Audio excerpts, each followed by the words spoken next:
ముందస్తుగా దేవుడు బయలుపరిచాడు.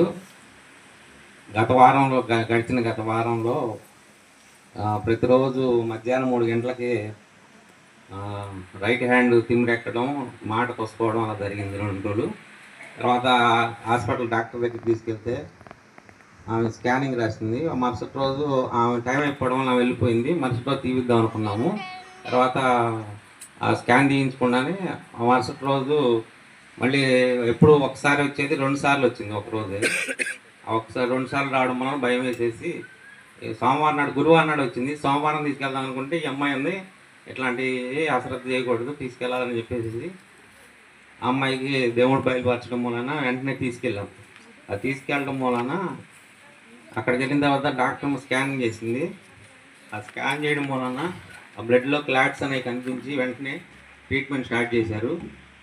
దేవుడు సురక్షితంగా ఆయనకి ఆ బ్లడ్ క్లాట్స్ అని ట్రీట్మెంట్ జరగడం వలన క్లాట్స్ అనేవి తొలగిపోయినాయి.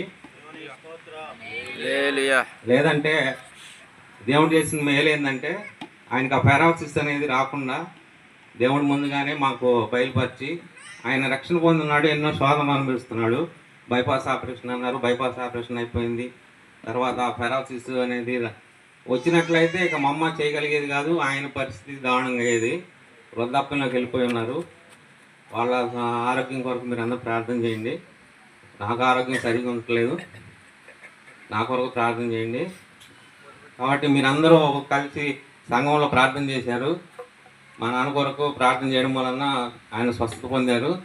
అలాగే సేవకులు ప్రతి క్షణం ప్రార్థనలో పెట్టి ఆయన కోసం ప్రార్థన చేస్తూ వచ్చారు. ఆయన చాలా త్వరగా కోలుకోవడానికి ప్రార్థనే మూలాధారం అయింది. దేవునికి స్తోత్రం. సంఘంలో మీరందరూ ప్రార్థన చేసి మా నాన్న కోసం దేవుడి నామానికి మహిమకరంగా ఆయన సురక్షితంగా ఇంటికి రాగలిగాడు. 4 రోజుల్లో ఇంటికి వచ్చేసి ఆయన చెప్పడానికి కూడా నాకు రావట్లేదు సరిగా. మరోసారి మీరందరికీ వందనాలు చెప్పుకుంటున్నాను. మీ ప్రార్థనే ఆయన బ్రతికించింది. దేవుడు స్వస్థపరిచి సురక్షితంగా ఇంటికి చేర్చగలిగాడు.